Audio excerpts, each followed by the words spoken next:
Buenas tardes. Muy buenas tardes. En el marco de las sextas jornadas de investigación del Instituto de Investigaciones Jurídicas de la Universidad de Costa Rica, les damos una cordial bienvenida a esta conferencia, titulada Violencia e Inseguridad en Costa Rica. ¿Cuáles son las causas? De cómo Costa Rica pasó de ser uno de los países más equitativos del hemisferio al sexto más desigual del mundo, a la luz del proyecto C2-115, Desigualdad Económica y Erosión de los Derechos Humanos, el caso de Costa Rica. Se les informa, podrán realizar sus preguntas al finalizar la presentación. Las mismas serán contestadas por el exauditor. De antemano, les solicitamos realizar la evaluación de esta actividad por medio del código QR que les fue entregado al inicio. De antemano, agradecemos y valoramos nos brinden su opinión. El día de hoy contaremos con la participación del doctor Jaime Ordóñez, quien es doctor en Derecho Internacional por la Universidad Complutense de Madrid y máster en Ciencia Política por The George Washington University de Washington, D.C. Ha sido profesor invitado de las universidades de Columbia, New York, Maryland, Tulane y New Orleans, en Estados Unidos, asesor del Banco Mundial, del BID, del PNUD, del CEPAL y el PES, del Gobierno de Noruega, del Instituto Iberoamericano de Derechos Humanos, de UNICEF y de ACNUR. Además, es el director de Cátedra de Teoría del Estado de la Universidad de Costa Rica y es miembro de la Comisión de Dirección de la Maestría Centroamericana de Ciencias Políticas. Sin más, el tiempo es suyo, doctor.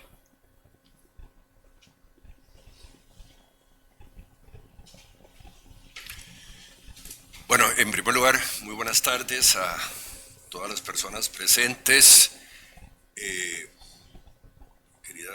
queridos estudiantes, queridos colegas, profesores de la facultad. Los agradecimientos la gente los deja para el final siempre, pero yo quiero hacerlo ahora al inicio para que no se me olvide agradecerle muchísimo a mis queridas asistentes de este proyecto y de la Cátedra de Teoría del Estado, a Lucía Zamora, a Jimena Laínez y a Valeria Barca, que hacen posible el 80% de lo que hacemos en este proyecto de investigación. También les agradezco muchísimo a queridos colegas como mi colega de cátedra y gran amigo, el profesor Rodolfo Montero, mi querido amigo profesor Federico Campos, Derecho Penal, Alejandro, experto en filosofía política, que tiene que ver un poquito lo que vamos a discutir hoy día, porque tiene que ver con la epistemología de las ciencias sociales, y el resto de personas que nos acompañan. Muy amable por estar acá. Esta charla se está difundiendo en Facebook Live para muchas personas que no son abogadas.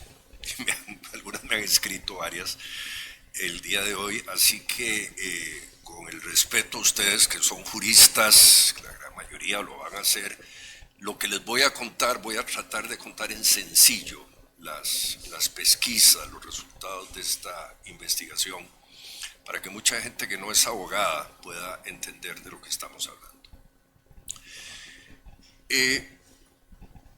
Quizá uno de los 3 o 4 grandes temas, no únicamente de Costa Rica, de América Latina y buena parte del planeta, es la violencia. De repente nuestras sociedades se volvieron muy violentas. Y Costa Rica, que fue históricamente uno de los países más pacíficos del planeta, en el Índice de Desarrollo Humano del año 1991, ranqueamos como el 31 país más desarrollado del planeta, al lado de Uruguay. Hoy somos uno de los países más pacíficos del planeta, y en el índice de desarrollo humano éramos el puesto 31. Hoy tenemos el triste puesto 82 en desarrollo humano, somos el 6º país más desigual del mundo. El último informe del índice de inequidad, del coeficiente Gini que corre el Banco Mundial, el proyecto liderado por Tomás Piketty y asociados, etc. Y la gran pregunta es, ¿cómo resolvemos los problemas de inseguridad? Y digamos, hay 2 grandes soluciones en el debate público. Por un lado, parte de nuestra clase política apuesta por una megacárcel similar a la que hay en El Salvador. Dice, bueno, aquí la solución es endurecer el Código Penal, endurecer las sanciones, los castigos y crear una megacárcel y meter a todo el mundo a la cárcel.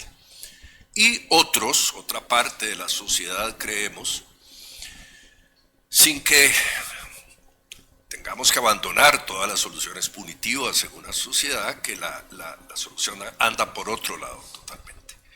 Que la solución está en recomponer el pacto social que Costa Rica hizo en las últimas 7 décadas a partir de 7 décadas a partir de 1940, 50, con las grandes reformas sociales y reformas políticas de esas décadas, que generaron esa sociedad que 30, 40 años después, cuando Amartya Sen, ese gran filósofo indio, que todavía anda a sus 92, 93 años pensando y escribiendo, etcétera, y diseña el Índice de Desarrollo Humano y nos dice, ese país pequeñito que tienen ustedes es uno de los más equitativos del planeta. Porque habíamos hecho algunas tareas importantes en materia de esa segunda solución, que es equidad social, inversión en educación pública, salud pública. Bueno, el debate es ese. ¿Cómo resolvemos la violencia y la inseguridad? Con una megacárcel, endureciendo nuestro Código Penal, o bien con políticas públicas de reconstrucción de clase media, como hicimos en su oportunidad, o con una mezcla de ambas cosas. En fin, ese es el debate de hoy. Bueno, aquí yo tengo un marco de referencia que lo voy a saltar, que son algunos de los comillas criterios epistemológicos en los cuales me baso yo ahí. No voy a fatigarlos con algunas citas de Bertrand Russell y de Chomsky y algunos otros autores. Tengo algo de Ferrajoli también, por cierto, hoy Federico estoy hablando de Ferrajoli, y es que digamos, la base en esta aproximación teórica es que lo que deben mandar en materia de construcción de políticas públicas son los hechos, los datos, y fundamentalmente la referencia a las comprobaciones fácticas de lo que ha sido demostradamente eficiente en una sociedad, que bueno, son estas reflexiones de Russell, de Chomsky, de Ferrajoli, etc. Ferrajoli, que por cierto, Federico, hoy que me lo enviaste, pensaba que que estas decisiones que el país tiene que tomar están ciertamente no en el punitivismo al cual se opone Ferrajoli, y quizá en un punto medio entre el garantismo del cual él participa y soluciones prácticas. Hay un video introductorio que lo voy a dejar para el final porque me presenta algunos problemas técnicos que mi colega ahora me va a ayudar a solucionar, pero vamos a empezar.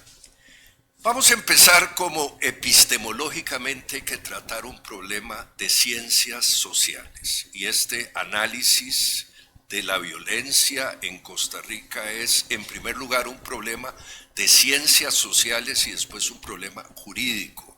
La ciencia, el derecho no es ciencia social, el derecho es estructura normativa.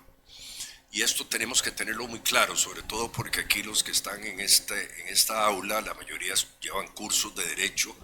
El derecho no demuestra cosas, el derecho norma cosas. Pero aquí, para llegar a algunas conclusiones jurídicas, algunas conclusiones de carácter normativo, primero necesitamos hacer ejercicios demostrativos, ¿verdad? Por medio de mecanismos de inducción, deducción. Y para eso vamos a utilizar algunos elementos básicos del método científico en las ciencias sociales. Y es, primero, determinar cuáles son los efectos, las cosas que nos están golpeando como sociedad, la violencia, la desigualdad, los datos duros en materia de homicidios, etcétera, después tratar de determinar las causas de esos efectos y hacer y de construir un poco el proceso para tomar las decisiones jurídicas y de política pública que consideremos más razonables. Los efectos. ¿Cuál es la Costa Rica actual? Hay información muy dura en el índice de Naciones Unidas de la UNDOC. Se nos indica que por primera vez en la historia ya ingresamos en los últimos 2-3 años dentro de los 20 países del planeta con mayor índice de homicidios. La información es del año 2024, estamos acompañados, ustedes nos ven ahí en la lista, somos el puesto 16-17 al lado de países como Jamaica, Sudáfrica, Haití, México, Guatemala, Brasil, Guyana, Costa Rica, solo superamos un poquito a Nigeria. Esto era absolutamente impensable hace 2, 3, 4 décadas. Somos el país 17 más violento del planeta en materia de homicidios. La curva de homicidios en el periodo 2012-2022 muestra una curva creciente con los años 2023 y 2024, de acuerdo a la información de la Unidad de Análisis Criminal del OIJ, en que prácticamente el año 2023 y 2024 elevan un 30% la curva que teníamos. Sí, algo se nos está descomponiendo muy gravemente. Sigamos examinando un poco la situación, cuáles son los efectos ahora vamos a terminar las causas, ¿verdad? Cuál es la información dura del año 2023-2024 del organismo de investigación judicial, y es información fresquísima que traté de revisar ahora en los últimos días. Costa Rica cerró 2024 con 880 homicidios, la segunda cifra más alta de su historia. Vamos a ver si podemos abrir aquí un poquito. Contabilizó en el 2024 estos 880 homicidios con una tasa de 16,6 por cada 100.000 habitantes. Mi colega me explicaba que, claro, no podemos poner como homicidios otras causales, pero sí, aquí en el caso del OIJ, el OIJ nos indica que que esa es la tipicidad del hecho que estamos evaluando. Solo el 2023 históricamente se comportó peor, son los 2023-2024, donde prácticamente estamos duplicando nuestro índice de homicidio en relación al 2010-2012 y estamos subiéndole un 30% anual.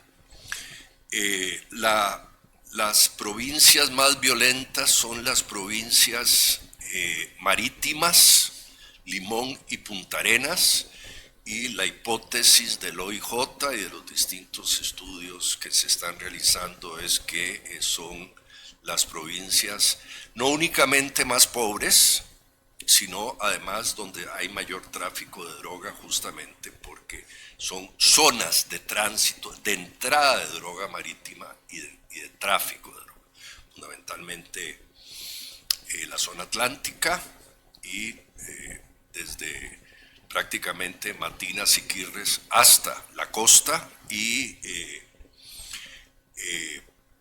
la zona sur, es decir, de Parrita prácticamente hasta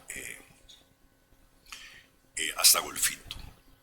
Y después con algunos otros puntos importantes, ¿verdad? El OIJ detecta un crecimiento decisivo de la violencia por droga y los asesinatos por droga en algunos bolsones urbanos de San José, ¿verdad? Los cuales están en las noticias, Tirraces, etcétera, pero también en la zona de San Carlos.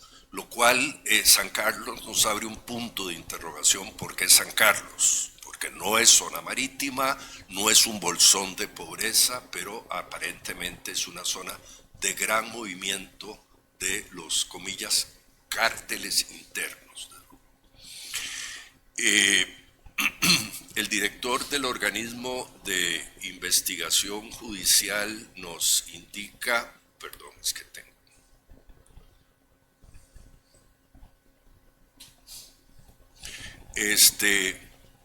nos indica que los homicidios dobles pasaron de 57 en 2023 a 70 en 2024, es decir, que se da un doble ajusticiamiento, mientras que los triples bajaron de 12 a 10 y los cuádruples de 12 a 1.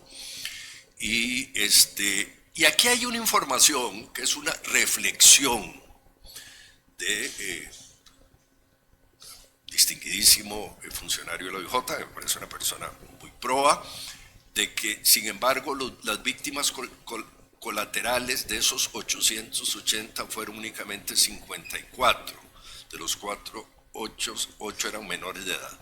Aquí yo tengo una pregunta de fondo que me haría mis queridos amigos, amigas, si es que son víctimas colaterales en una sociedad.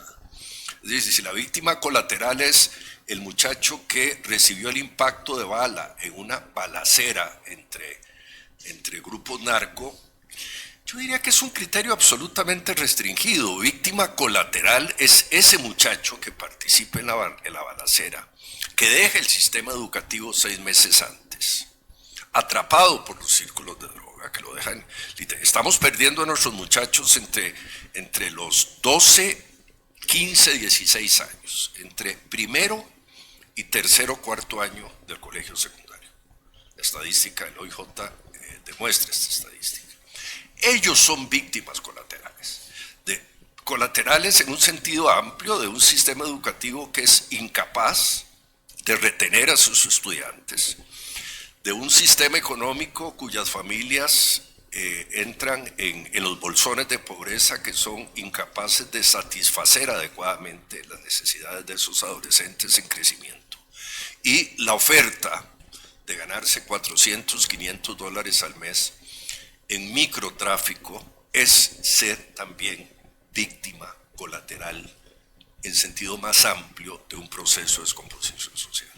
Es decir, cuando el presidente de la República nos dice, no, es que se matan entre ellos. En realidad las víctimas colaterales son muy poquitas. Aquí dice 54 de 880. Yo pondría un enorme signo de interrogación y diría, eso no es cierto, presidente, eso no es cierto.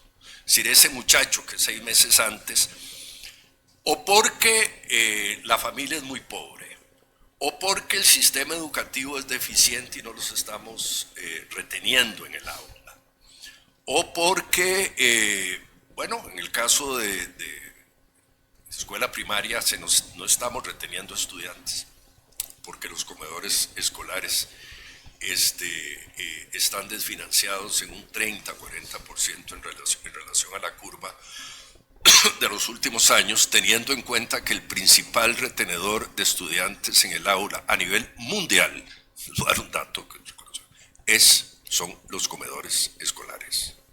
Es el principal retenedor de estudiantes en el aula, por encima de la calidad educativa. Bueno, por una razón absolutamente pragmática. Es decir, ahí se le ofrece a un niño información las 2.200, 2.600 calorías diarias que necesita un ser humano para desarrollarse. Estos son los hechos. Sigamos adelante. Violencia de género. En violencia de género, el panorama es absolutamente dramático. Yo creo que yo lo he conversado con mis queridas amigas, las asistentes del curso, lo hemos discutido mucho con varios círculos académicos en los cuales trabajamos. Costa Rica registró entre 2022 y 2024, óigase, una duplicación de los femicidios. O sea, Costa Rica, nuestra sociedad mata el doble de mujeres hoy, 2025, que razón de violencia de género, violencia doméstica, etcétera, que hace 3, 4 años. Hay un incremento de muertes violentas en el año 2024. Por cierto, voy a revisar lo que mi querido colega me decía, revisemos si efectivamente estos hechos están relacionados con femicidios directos o con otras causales. Y hay un aumento en las solicitudes de protección. El dato del OIJ y del informe del Estado de la Nación nos indica que cada día hay 106 mujeres que solicitan medidas de protección en Costa Rica, cada día. Pero en materia de género, Rodolfo, Federico, ustedes que son expertos penalistas sabrán muy bien que son en realidad es la punta del iceberg. Es decir, la denuncia de género es la punta del iceberg en una sociedad como la nuestra, las sociedades latinoamericanas profundamente machistas, de un enorme porcentaje. Yo en algún momento encontré un informe de Brasil en que se indicaba que en el caso del Brasil únicamente el 17% de las denuncias por violencia doméstica o violación llegaban a tribunales, o eran denunciadas. Estamos a casi un 80% que no son denunciadas. De tal suerte que lo que ustedes ven ahí en esta curva, que este informe es de 2023, el 2024 y 2025 no está incluido porque no está actualizada la información en el informe del Estado de la Nación, vendrá el año que viene, en 2026, muestra esta curva ascendente que ustedes ven ahí. Se nos dobló la violencia de género. Otros datos duros, desgastadores. En Costa Rica hoy día no, para el año 2023 no tenemos la información dura del 2024 todavía, estamos en esto. Estamos en septiembre de 2025, probablemente la tengamos en diciembre de 2025, el cierre de 2024. Un 38% de los menores de edad son pobres, están en situación de pobreza o pobreza crítica. Esta es información en la cual coinciden el INIENA del CIDE, de la Universidad Nacional, la Fundación Pan y Amor, o sea, un 38, o sea, 4 de cada 10 niños en Costa Rica son pobres o pobres críticos.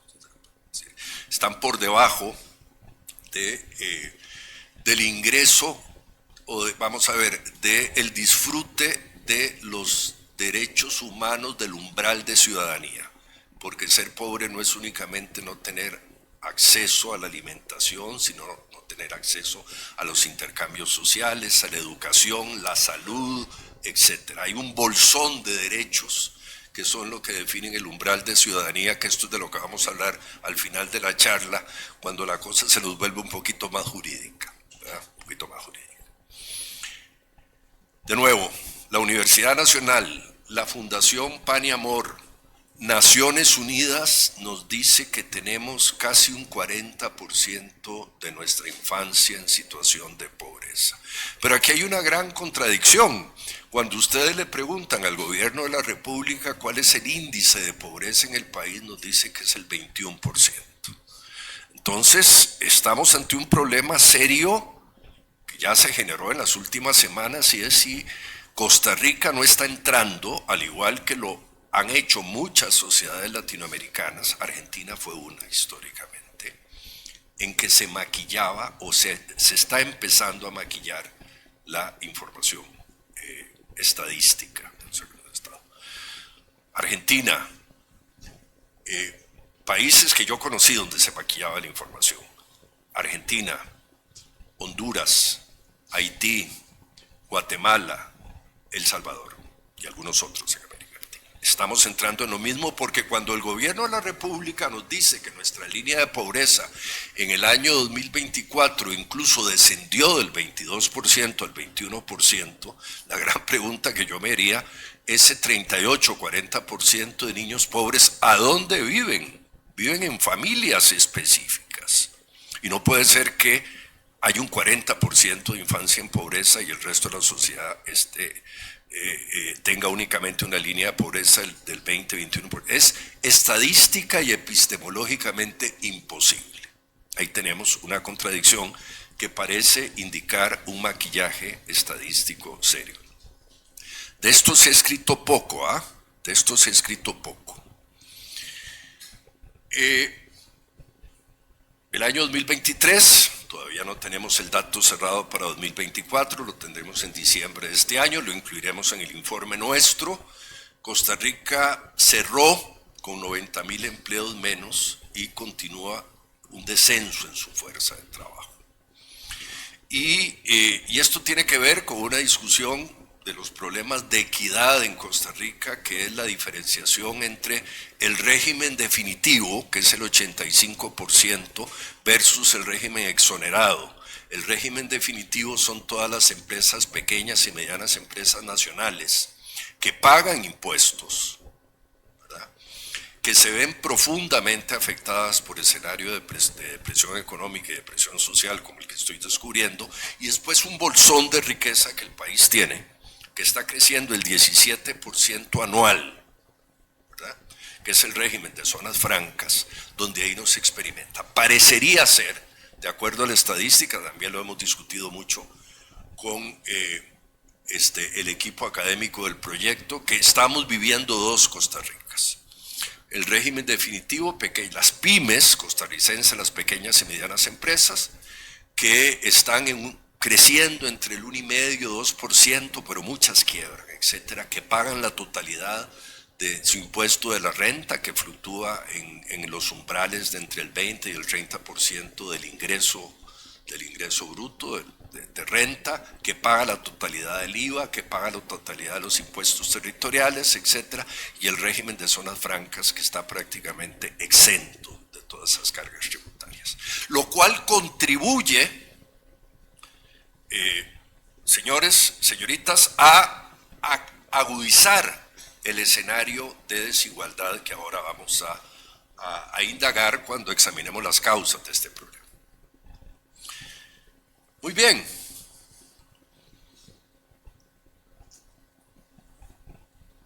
Estamos en las causas. Ya el escenario de desigualdad, violencia social, lo estamos describiendo, pero analicemos un poquito las causas.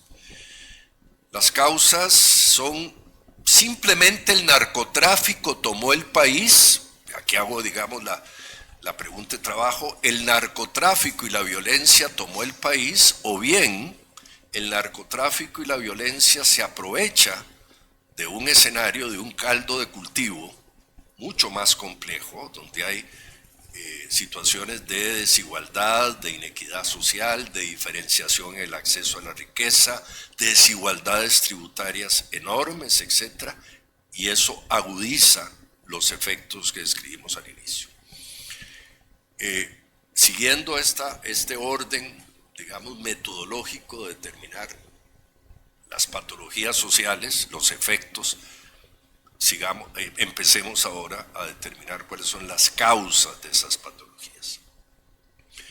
En primer lugar, Costa Rica se nos volvió un país excepcionalmente desigual.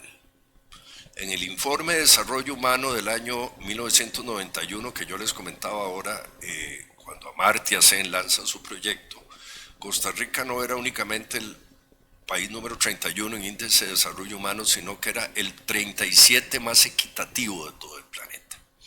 Habían dos países muy equitativos en el hemisferio, en América Latina.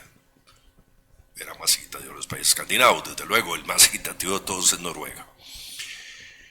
Eran Uruguay y Costa Rica. Tenían ambos países un índice de distribución de la riqueza, que ese es un índice resultado de una metodología desarrollada por un investigador italiano hace ya muchas décadas, el índice Gini. Costa Rica experimentaba un 0,37. Significa que 0,37, el país más equitativo del planeta era y sigue siendo Noruega, con un 0,23. Entendido 0 como la equidad absoluta, todo el mundo recibe lo mismo en una sociedad, y 1 la inequidad absoluta. Costa Rica estaba en 0,37. Hoy día fluctuamos, depende la metodología que estemos usando para aplicarlo al Gini, entre el 0,45 y el 0,53. Y entonces nos encontramos con esta información que es del fondo de la base del Fondo de Inequidad Mundial, que nos dice que entre los países de la región, ahora vamos a vernos a dónde estamos internacionalmente, Costa Rica es, después de Chile, Brasil, México y Perú, el más inequitativo en el sentido, el indicador que se mide aquí es qué porcentaje de la población, cuánto acumula de la riqueza el 1% de la población más rico, y en Costa Rica el 1% más rico acumula ya el 35,3% de la totalidad de la riqueza nacional. En un indicador similar al de Piketty, que nos indica que en Costa Rica el 20% más rico está acumulando casi el 70% de la riqueza y el 20% más pobre apenas el 3,5% de la riqueza. Esto era impensable, pero absolutamente impensable hace 20, 25 años. Y más, Rodolfo, cuando vos y yo estábamos en la universidad, etcétera, absolutamente impensable. Perdón, en la universidad seguimos estando, éramos estudiantes de estas aulas. Lo cual nos lleva a cómo se está comportando Costa Rica en relación al índice Gini a nivel mundial, a dónde estamos ubicados en materia de distribución de riqueza. Y aquí está la información que nos ha golpeado en la cara, que fue publicada hace 4 o 5 semanas, nuestra colega y amiga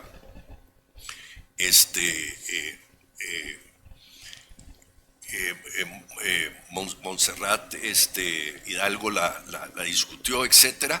Somos el 6º país más desigual del planeta. Démonos cuenta que después de Colombia, Brasil, Zambia, Panamá y Honduras, estamos con un 45,8 de desigualdad. Si a esto le aplicamos el desvío analítico de Piketty, nos lleva al 52-53%.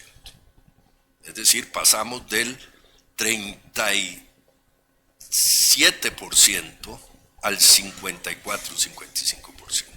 Es decir, somos tan desigual como Zambia, o estamos al lado de Zambia, de Honduras y de los países más desiguales del planeta. El 6º país más desigual. Y a esto se liga alguna otra información sobre la inserción laboral. Por ejemplo, cuando ustedes analizan lo que es la inserción de los adolescentes al proceso educativo o de los posadolescentes, es decir, de los muchachos entre 15 y 29 años, encontramos que Costa Rica, después de Sudáfrica y Turquía, presenta el peor indicador de toda la OCDE. Es decir, tenemos un porcentaje de muchachos que no trabajan, que no estudian, que no tienen ningún tipo de inserción social, o que son, y justamente por eso, son fácil presa de los grupos de narcotráfico, cercano, que fluctúa entre el 25 y el 30%. 25 y 30% de nuestra juventud es nini, lo cual empata con otra estadística que veremos después, y es que el índice de escolaridad real en Costa Rica hoy día, lo cual fue ratificado por el informe de hace 2 semanas del Estado de la Educación, el índice de escolaridad real en Costa Rica es del 43%, entendido por escolaridad real, el número de niños que nosotros ingresamos a escuela primaria versus los muchachos que estamos graduando de secundaria. Únicamente estamos graduando el 43% de nuestra juventud de secundaria, es decir, el 57% se nos queda en el camino. Hoy hay un informe actualizado, que quiero revisarlo, no he podido leerlo estadísticamente, del Estado de la Nación en conjunto con la Universidad de Costa Rica, que nos dice que de acuerdo a alguna información cruzada esto es mucho más grave. Lo acabo de leer en el periódico Universidad, que sería del 33%. No sé si lo viste hoy que salió la noticia. No lo he querido incluir aquí porque no tengo cotejada la información. Pero aún así, si efectivamente estamos con un 43% de índice de escolaridad real, significa que fracasamos como sociedad en la inserción social de nuestros muchachos. Ese 57% se los lleva la marea, se los lleva el mar, punto. La información del 10º informe del Estado de la Educación 2025, que fue liberado hace 2-3 semanas, es coincidente con esto. Por un lado, en efecto, el índice de escolaridad real nos decía en ese momento, el informe del Estado de la Educación, que es información del año 2024, inicio 2025 era el 43%. El 90% de nuestros estudiantes de secundaria tiene una capacidad analítica similar a tercer grado de escuela. Similar a los países del África subsahariana, cuando uno compara las pruebas PISA de la OCDE. Y más o menos el índice opera de la siguiente manera. Las pruebas PISA miden 3 variables: capacidad de razonamiento abstracto, capacidad de silogismo y capacidad de razonamiento matemático. Es decir, procesos de inducción, deducción. En las pruebas PISA, vean la información que les voy a dar. En las pruebas PISA únicamente un 40% de nuestros adolescentes que llegan a 5º año las están aprobando, 60% la pierden. Entonces, si teníamos un universo de juventud, de nuestra juventud, de apenas el 43% que lograba llegar a 5º año de colegio, y de ese 43% únicamente un 40% gana las pruebas PISA. Y si ustedes aplican la regla de 3, significa que apenas entre un 16 y 17% de nuestros adolescentes o nuestros jóvenes en edad de secundaria están aprobando las pruebas PISA. Ese 17-20% de competitividad en el razonamiento abstracto está coincidiendo con ese 20% de la población que acumula el 70-80% de la riqueza. Es asombroso cómo calza una información con la otra. O sea, si el 20% de nuestra población es la que tiene capacidad de razonamiento abstracto, ese 20% de la población es el que está acumulando el 70% de la riqueza, cuando hacemos una información cruzada de los dos indicadores. La otra información es pública y conocida, ha salido en los periódicos. Costa Rica está invirtiendo apenas un 4,9% del Producto Interno Bruto de educación pública, violando la norma constitucional del 8%.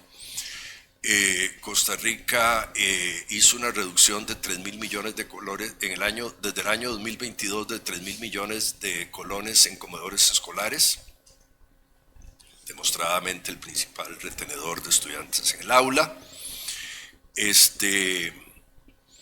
Esta reducción que afecta fundamentalmente los años 2023, 2024 y el actual 2025, daña directamente las familias monoparentales jefeadas por mujeres, que son entre el 45 y el 47% de las familias de Costa Rica.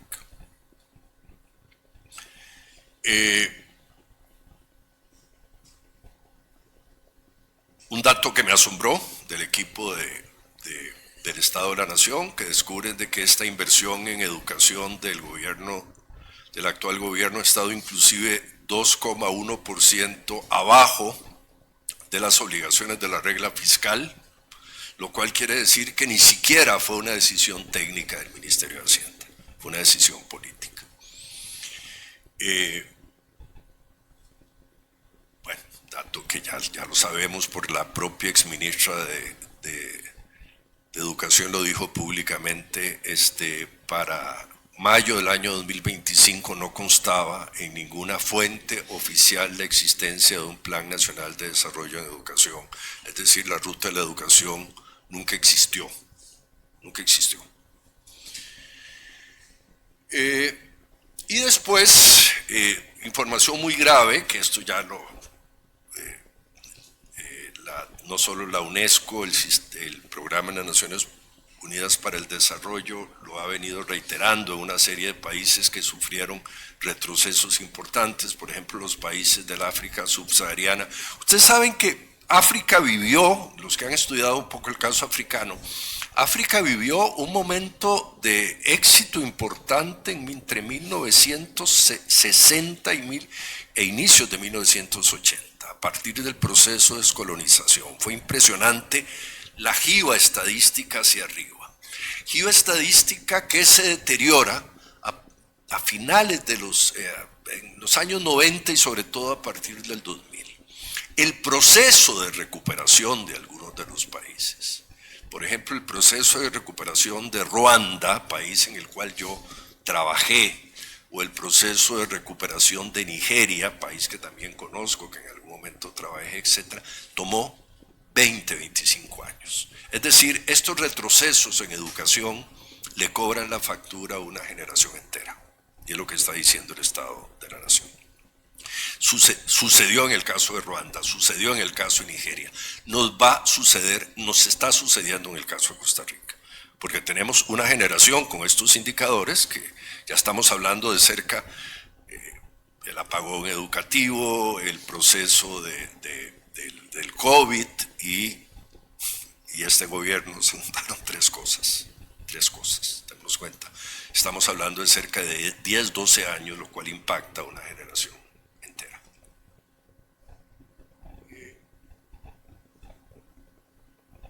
Muy bien. ¿Hacia dónde estamos? ¿Cómo solucionamos esto? Bueno, la solución es muy simple, la dice el Estado de la Nación, el Estado de la Educación. Tenemos que reconstruir el Pacto Social de Inversión Pública. Y el Pacto Social de Inversión Pública supone varias cosas.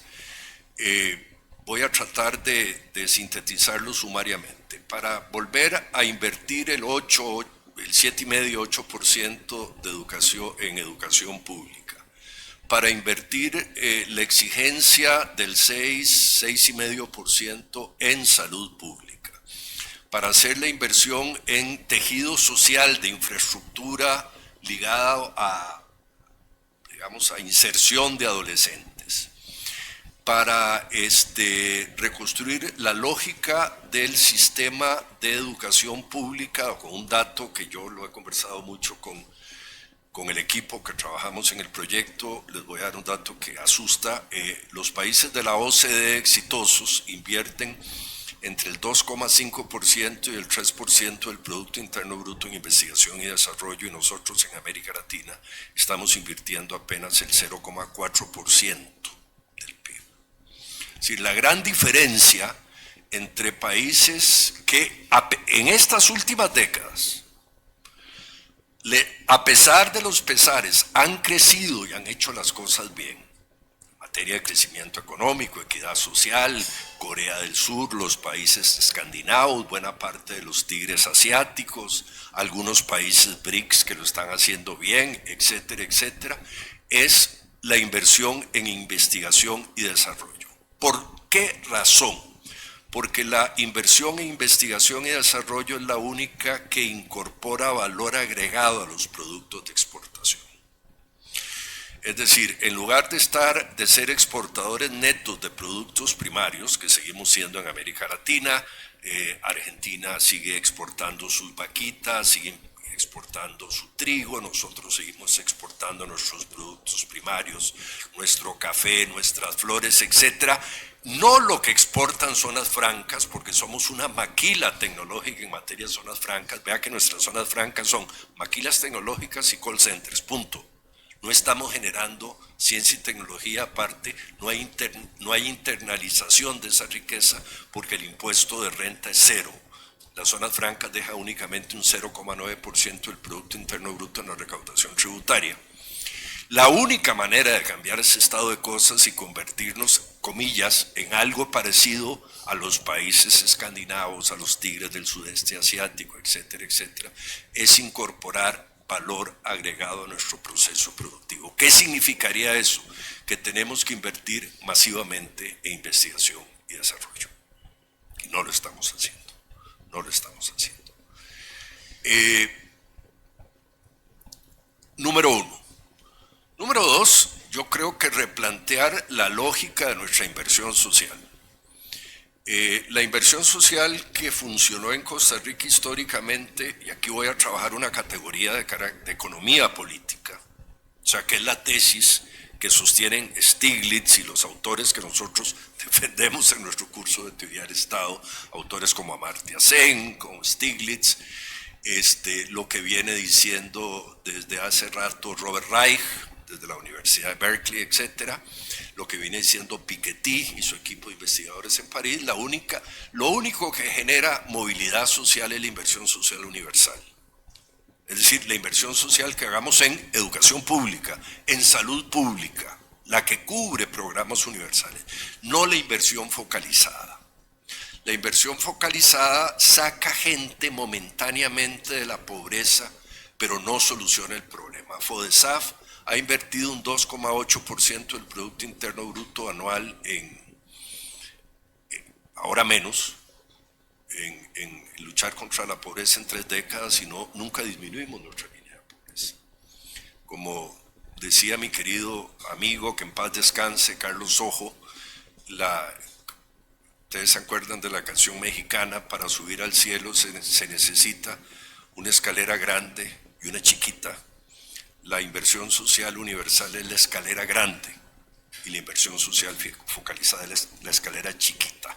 Nos sirve, los bonos de FODESAF, etcétera, nos sirven para solucionar emergencias, pero no para resolver los problemas de ascenso y capacitación social.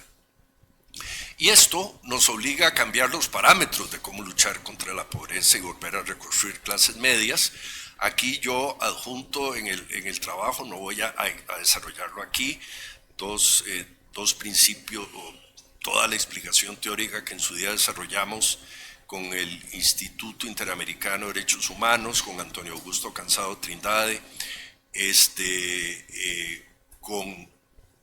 este texto La igualdad de los modernos, con Carlos Sojo y Stanislao Gacitúa y Shelton Davis del Banco Mundial, en esta investigación en que tuve el honor de participar con ellos, que lo que buscó fue desarrollar el umbral de ciudadanía. Es decir, hacia ahí tenemos que dirigir la política pública.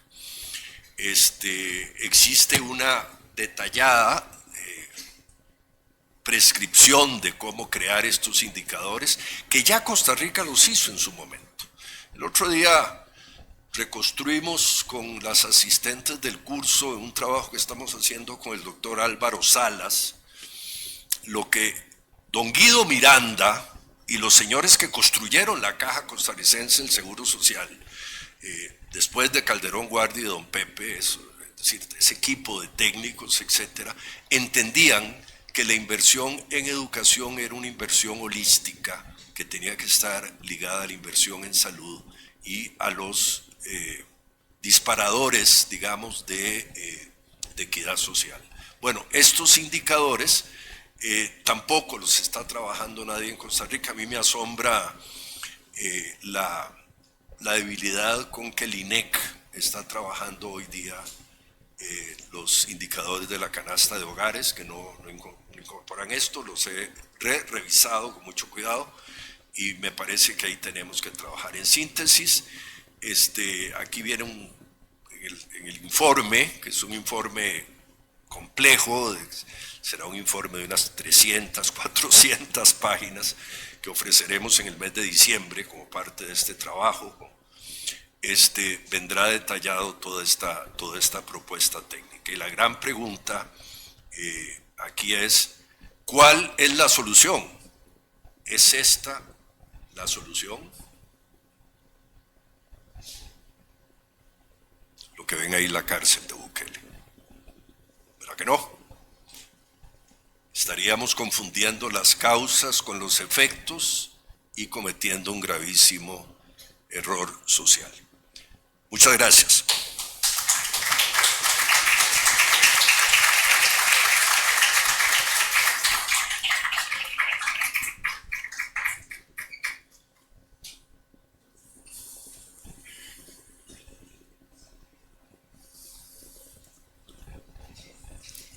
Muchísimas gracias, doctor. A continuación tendremos la sección de preguntas por parte del público. Si alguien gusta realizar una pregunta, puede levantar la mano y se le hará llegar el micrófono.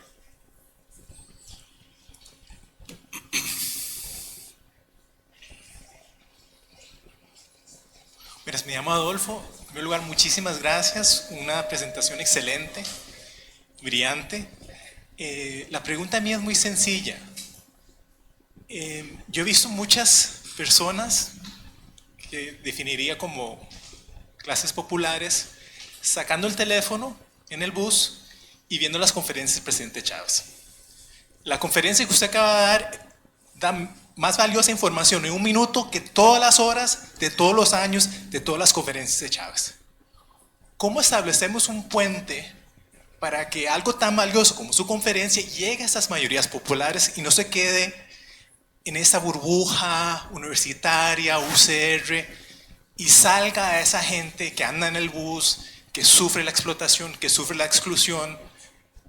¿Cómo? O sea, la pregunta es muy básica, la difusión de algo tan valioso a la gente de pie. Muchas gracias.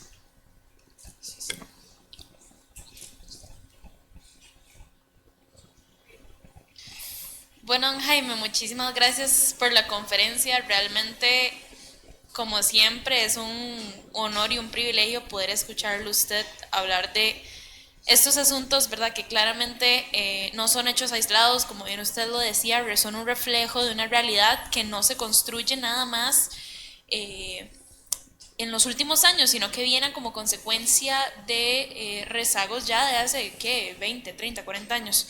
Desde la crisis, diría yo, de cuando Costa Rica, pero esto es más una opinión personal, transiciona hacia un modelo de Estado más neoliberal, donde empiezan a haber recortes a la movilidad social. Y ahí yo concuerdo muchísimo con usted que la solución es precisamente la inversión social, la movilidad social.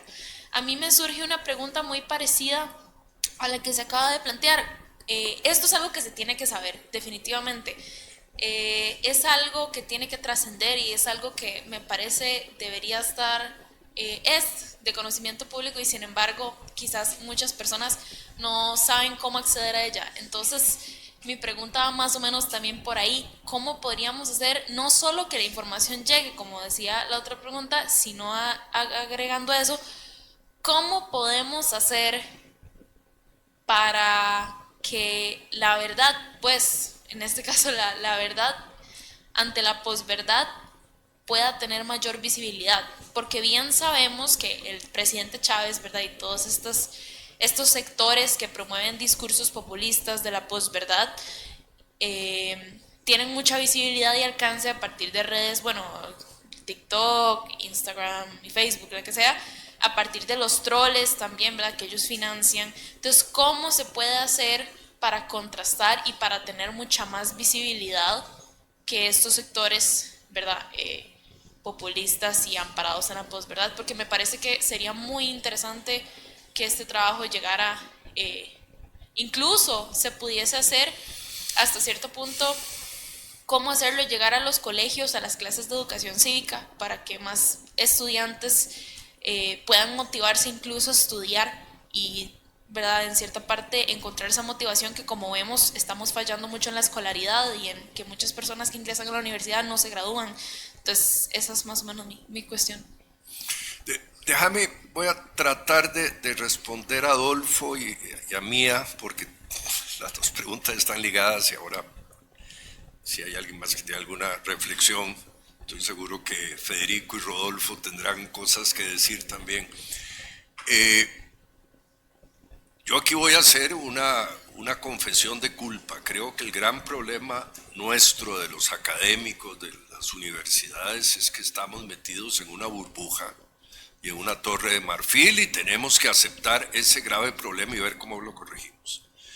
Yo hago algún esfuerzo a nivel personal y publico algunos artículos en algunos periódicos que tienen algo de difusión, pero voy a ser sincero, somos francotiradores que tiran una balita al aire ahí, esto, lo otro, cuando en el fondo la gran tendencia de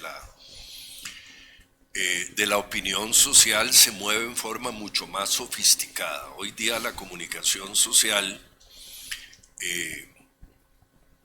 ya se viene estudiando desde hace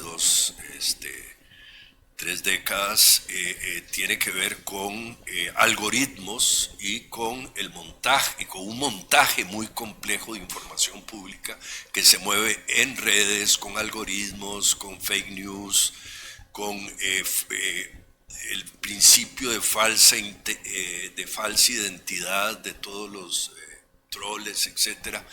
Y eso es 1000 veces más efectivo que un francotirador académico haciendo un artículo. Allí hemos fallado. Y yo creo que nuestras vicerrectorías de acción social y divulgación de nuestras universidades, creo que estamos en el paleolítico, entendiendo que hacer boletines escritos como en los años 80, 90 no estamos comunicando con nadie. Yo lo tengo muy claro y me siento muy, muy preocupado. Ejemplo, hemos salido un montón de académicos a decir que el proyecto de las 12 horas es absolutamente lesivo para los derechos laborales, que viola los convenios de la OIT y que daña a las mujeres trabajadoras de Costa Rica, que son el 40-45%, según la estadística que vimos, de las familias del país. Y el principal partido no sé si será el principal partido de oposición al actual gobierno, vamos a ver cómo le van las encuestas del Partido Liberación Nacional, se le ocurre la genial idea de que sean los trabajadores en las empresas los que vayan a resolver esto, cuando todo el mundo sabe que en una relación laboral los trabajadores son la parte desigual, son la parte asimétrica y nunca van a tomar esa decisión porque tienen la espada de Damocles del despido. Si están en una bananera, si están en una maquila, si están en un call center, etcétera, jamás van a enfrentarse a ese patrón. Entonces, lo que quiero decir es que si ni siquiera un partido tan organizado a nivel nacional, como es al cual me refiero, Liberación Nacional, lo logra hacer, lo logra entender. Pero sí, yo acepto el mea culpa, Adolfo, mía, lo estamos haciendo mal. Pensamos mucho, comunicamos mal. Pensamos mucho, no sé si bien o mal, creo que lo que les dijo hoy es razonable a ustedes, ya me dirán ustedes, pero ciertamente lo estamos comunicando mal.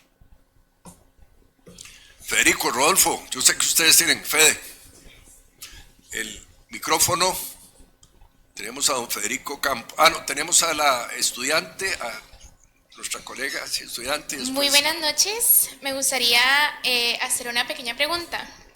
Tomando en cuenta, ¿verdad?, la insistencia de las grandes empresas, obviamente partiendo por intereses particulares, con respecto al tema planteado de las jornadas 4x3, que afectan en gran medida a la población costarricense y a la ya mencionada necesidad de una inversión y desarrollo costarricense, me gustaría preguntar entonces de qué manera se brindaría una mejor solución a dicho proyecto de ley, para así poder solucionar las consecuencias de su insistente promulgación.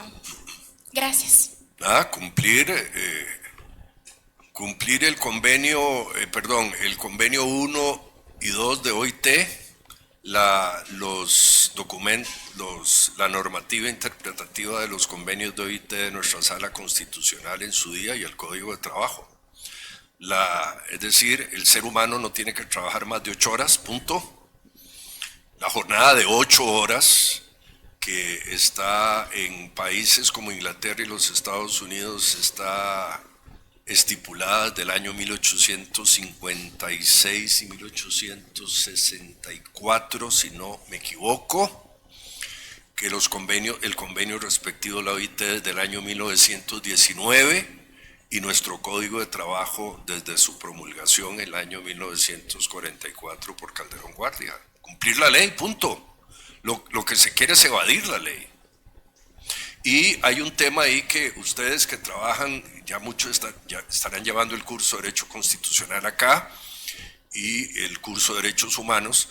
Hay un principio básico que la Corte Interamericana de Derechos Humanos ha venido diciendo por ya 2, 3 décadas, la Corte Europea de Derechos Humanos. En materia de derechos humanos no puede haber regresividad. O sea, las sociedades no pueden legislar retrocediendo en materia de derechos humanos. Eso lo ha dicho la Corte Interamericana desde las épocas de Rodolfo Piz Escalante, de Cansado Trindade, de todo lo ha dicho nuestra Sala Constitucional. Yo quisiera ver qué dice nuestra Sala Constitucional cuando esto sea sometido al control de constitucionalidad. ¿Verdad? A ver si tienen la valentía, espero, nuestros queridos magistrados, de defender lo que siempre han defendido en esta materia. Espero que sí. Pidió aquí don Federico, este señor, aquí adelante. Buenas tardes, don Jaime, muchas gracias por haberme recordado la charla, la conferencia, la charla que tenías para el día de hoy, y gracias a Dios que llegué a buen tiempo para escucharla completa. A ver, me parece que es importante comentar lo siguiente. Estos índices que nos pones sobre la mesa, que nos invitan a una reflexión importante, ¿verdad?, para caer en la cuenta de que la solución o la salida es la recomposición social, y que aun y cuando esa recomposición nos vaya a tener que durar 20 años, 30 años, no sabemos en realidad con exactitud cuánto, es el único camino, la única salida para volver a tener los índices que tuvo Costa Rica durante muchísimos años, ¿verdad?, y que los hemos perdido principalmente en los últimos años. Estos índices duros que nos has representado, desde mi punto de vista, y estoy seguro que muchos coincidirán aquí, lo que significan o lo que reflejan es el abandono, ¿verdad?, de responsabilidades que ha tenido principalmente el Poder Ejecutivo, porque la mayoría de esta recomposición social o de esta descomposición social, como lo queramos ver, principalmente ha sido por responsabilidades que el Poder Ejecutivo no ha asumido. Y ha sucedido un fenómeno, bueno, interesante, que lamentablemente solo en estas burbujitas, como hablábamos o decían acá, los podemos analizar y de alguna manera ver, y no afuera, donde la mayoría de las personas o no les interesa hablar sobre estos temas o simplemente los ignoran. El Poder Ejecutivo, responsable de esta situación, que se refleja en los índices de inseguridad ciudadana, en la violencia que vemos en el país, se encarga cotidianamente, y eso lo vemos, alguien que mencionaba ahí las conferencias de los miércoles, se encarga de repartir culpas, y ha sido un foco de ataque importantísimo, esencial, el Poder Judicial y el sistema de justicia penal. Repito, esto para evadir responsabilidades del Poder Ejecutivo. Y en ese marco, en ese escenario, se plantean propuestas de solución, generalmente, que son inocuas, que son populistas, y que la única finalidad es atraer votos para mantenerse en el poder por otros intereses, sino porque efectivamente sea la principal preocupación el desarrollo integral del país. Y para esto se han construido falacias que yo llamo las falacias del populismo punitivo, y por eso es que repetidamente escuchamos, y esto va a ser un tema reiterativo, relevante en la próxima campaña electoral, porque ya lo anunció por lo menos la candidata del Partido Pueblo Soberano, que va a hablar sobre estos temas y ya lo está haciendo. Estas falacias del populismo punitivo son las que conocemos muchos, ¿verdad?, de que la solución para la inseguridad y la violencia no es atender estos problemas que nos señalabas hoy, sino la mano dura, y esto significa que la solución es aumentar las penas de prisión de los delitos, de lo cual se viene hablando hace 30, 40 años. Se han venido aumentando las penas de prisión y en lugar de aumentar nuestra calidad de vida, vamos hacia un abismo. Hay un salto al vacío, alguien lo profetizó y efectivamente lo estamos viendo. Se confunde a la población que es que la mano dura es necesaria y que entonces no hay suficientes personas en la cárcel, que los delincuentes andan sueltos, a pesar de que los presos sin condena o los indiciados en las cárceles son muchísimos, más que hace o cada vez más a lo largo de los años, y sobre la base de esta aparente necesidad o solución es que se plantea el tema de la megacárcel.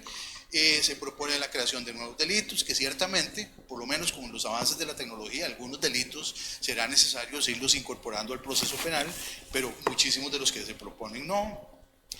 Y lo más delicado y lo más grave dentro de estas propuestas es el recorte o la disminución de las garantías procesales, lo cual no nos damos cuenta que en realidad a quienes afecta es a todos los ciudadanos. Siempre se dice, la otra falacia popularísima es que los delincuentes tienen muchos derechos y es que las víctimas no tienen derechos, nada de lo cual es así cierto, y que efectivamente siempre señalamos al delincuente como aquel que nos imaginamos, probablemente la persona estigmatizada, y no cualquiera de nosotros ciudadanos que con ese recorte de derechos y garantías nos vemos afectados nosotros.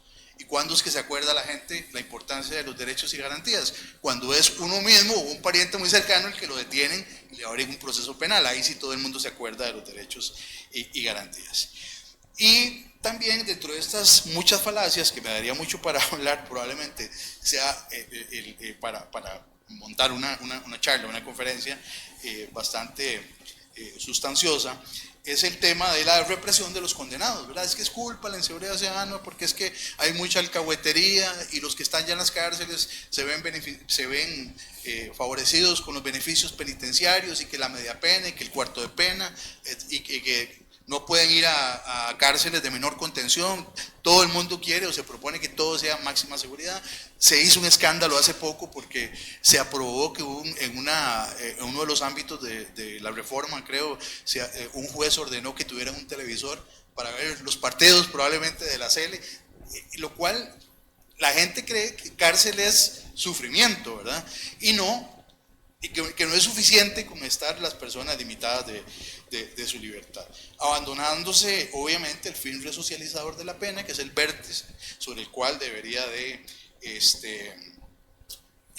merodear, digamos, el interés de la población, el interés de los ciudadanos.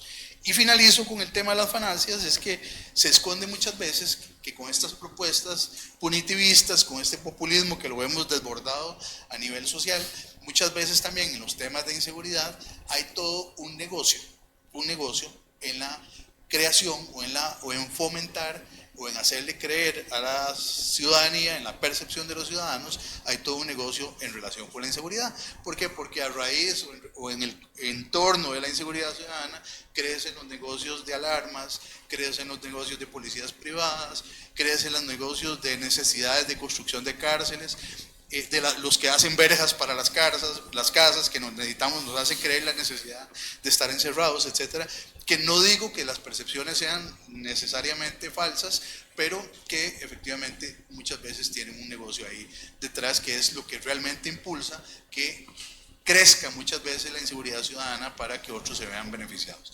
Es decir, hay todo un contexto detrás del tema de la inseguridad que efectivamente o de lo cual perversamente algunos recogen estos índices, inclusive los provocan, los generan, es lo que podemos decir que se llama la profecía autocumplida, para efectivamente crear esas necesidades que tienen otros intereses populistas, electorales, de negocios, etcétera, etcétera. Eso quería aportar ahí como complemento a tu clarísima exposición, Jaime. Muchas gracias.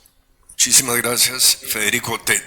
Ahora me gustaría hacer 2 o 3 comentarios a tu interesante reflexión, pero sé que Rodolfo va a secundar con algunas ideas y ahora completo un poquito. Sí.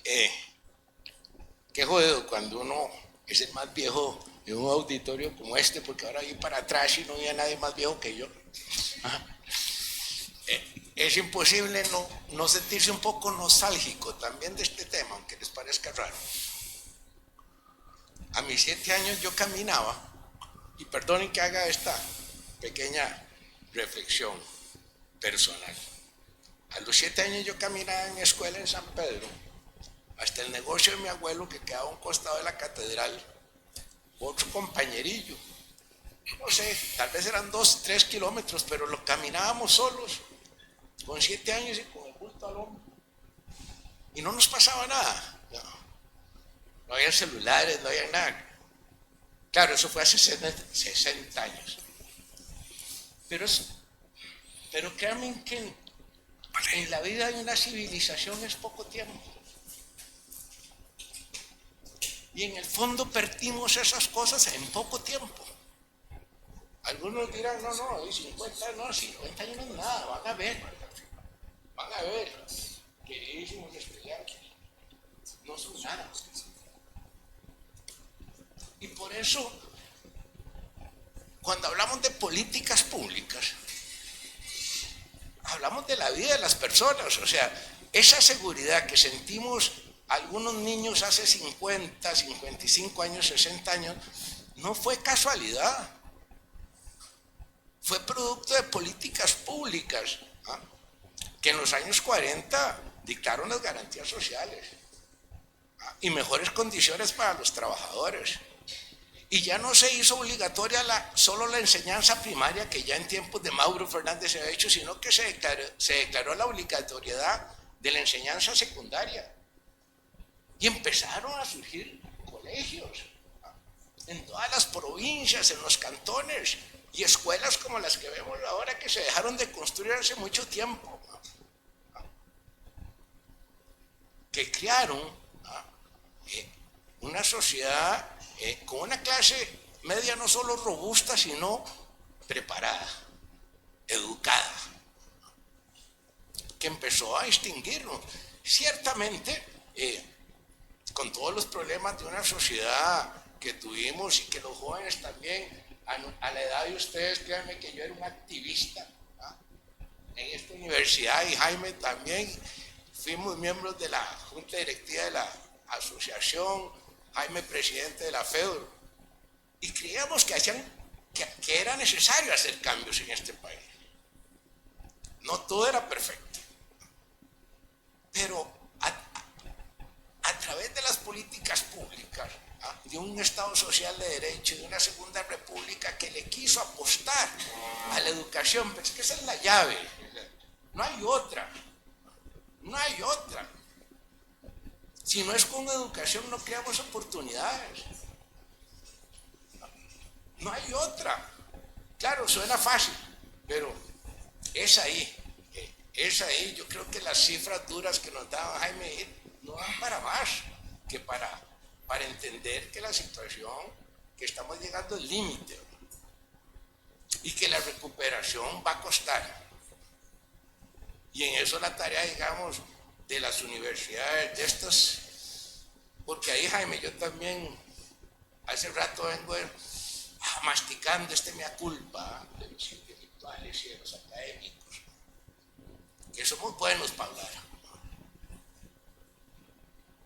Pero bueno, creo que precisamente en una época como la que estamos ahora, con unas elecciones nacionales a 4 o 5 meses,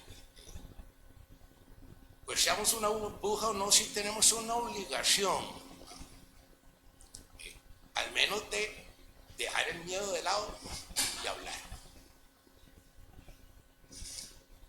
El colega Federico me tienta a hablar del derecho, porque es imposible no ver el derecho como parte de toda esta problemática que tenemos.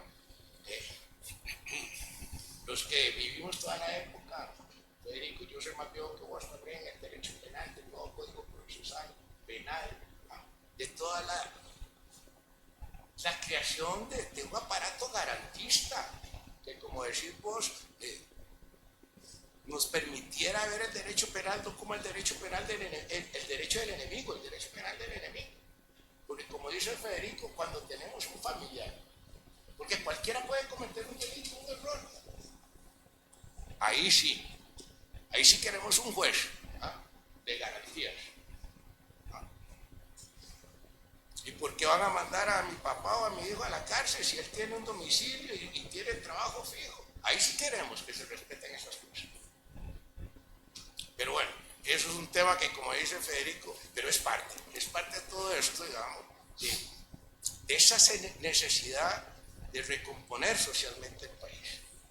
Yo creo que solo a través de la educación, Jaime. Muy bien, déjenme cerrar con 2 o 3 reflexiones muy breves sobre lo que han dicho mis queridos amigos Federico Campos y Rodolfo Montero, y lo que han dicho ustedes, queridos estudiantes, también sobre lo que dijiste vos, que me parece, bueno, ya te hice mi comentario. Yo creo que hay 2 cosas que de una charla como esta deberíamos tener claro. Uno, deberíamos salir de aquí con 2 áreas. Uno, con algunos conceptos muy claros. Ahora voy a referirme cuáles son. Y 2, con la percepción de que si no hay inserción política en una sociedad, las cosas no cambian. Y se los digo a ustedes, la generación Z, que son tan inteligentes que nunca nadie, una generación que manejó tanta información en la historia de la humanidad como ustedes, pero que son profundamente apolíticos, con alguna excepción como mía, alguna otra gente. Pero porque nosotros, Rodolfo, Federico, diferenciada, pero manejaban mucho menos información. Estas máquinas no existía nada. Nuestras tesis las hacíamos con libros físicos en la biblioteca y con máquinas de escribir, en el mejor de los casos eléctricas, eran manuales, y así hacíamos tesis, investigábamos miles de hojas, etcétera, y manejábamos mucho menos información, pero éramos muy políticos. Creíamos en la política como un factor de cambio social. La primera idea que quiero transmitirle a ustedes, queridos estudiantes, es si no se involucran políticamente, otros van a tomar las decisiones por ustedes. Otros ya están tomando las decisiones por ustedes. Y esos le podrán quitar mañana el financiamiento a la Universidad de Costa Rica, por ejemplo. ¿Y saben cuánto vale? Ustedes son beneficiados de esta sociedad. ¿Saben cuánto cuesta estar aquí sentado? Y lo pagan los contribuyentes costarricenses. Si ustedes tuvieran que pagar esta universidad, tendrían que pagar aproximadamente entre unos 8 y 10 millones de colones al año. O sea, unos $20,000. Es lo que costaría la colegiatura de estar aquí sentado, y eso lo pagan los. Entonces, yo por eso cuando veo que hay gente que entró a esta charla y se fue a medio camino, y etcétera, digo, o que no vienen a clases, ustedes son beneficiados de la sociedad costarricense y deberían devolverle a la sociedad costarricense todo el dinero que invierten en ustedes con participación política, con esfuerzo. Reflexión número 1, eso es, una reflexión de voluntad sobre cómo insertarse en la sociedad. Y la otra reflexión es que hay algunos conceptos duros que sí deberíamos salir de aquí, porque mal que bien esta es una facultad de Derecho. Entre el punitivismo y el garantismo humano, racional, lógico, apostemos por el garantismo, pero no por ese punitivismo salvaje, ilógico y regresivo que quieren impulsar algunos. Es un concepto del derecho penal. 2, el principio de no regresividad de derechos fundamentales. Eso fue en su día desarrollado por teóricos como Karel Basak, Jean-Marie Dupuy, Cansado Trindade, etc. O sea, en derechos humanos no se puede retroceder. 3, la aplicación del principio de no regresividad en derecho constitucional. Principio básico que la Corte Interamericana de Derechos Humanos le ha indicado a nuestras salas constitucionales. En eso no deberíamos retroceder.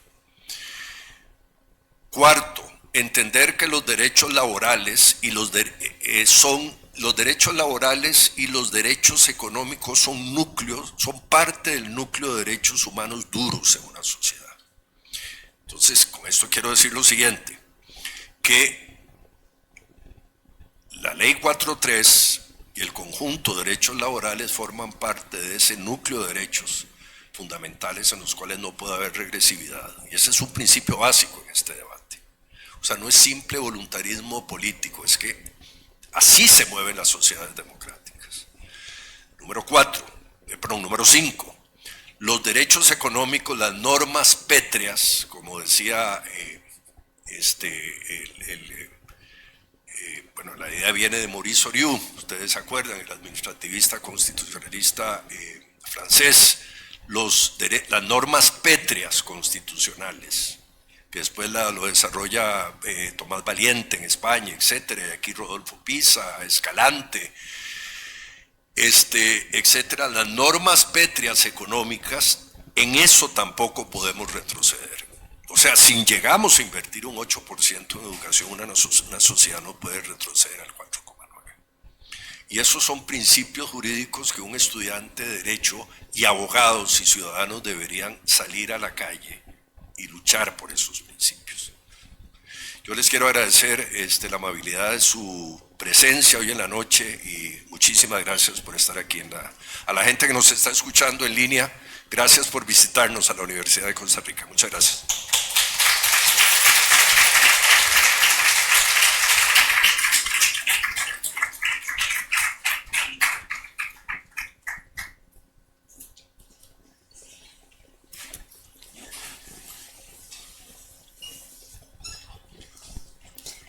Muchísimas gracias. Sin más, agradecemos al doctor Jaime Ordóñez por compartir con nosotros sus conocimientos y por acompañarnos el día de hoy. Asimismo, a todas las personas que nos acompañan de manera presencial en el auditorio y a quienes nos ven por medio de nuestras redes sociales. Amablemente, les solicitamos realizar la evaluación de esta actividad por medio del código QR que les fue entregado al inicio. De antemano, agradecemos y valoramos nos brinden su opinión. Sin más, les deseamos linda noche. No.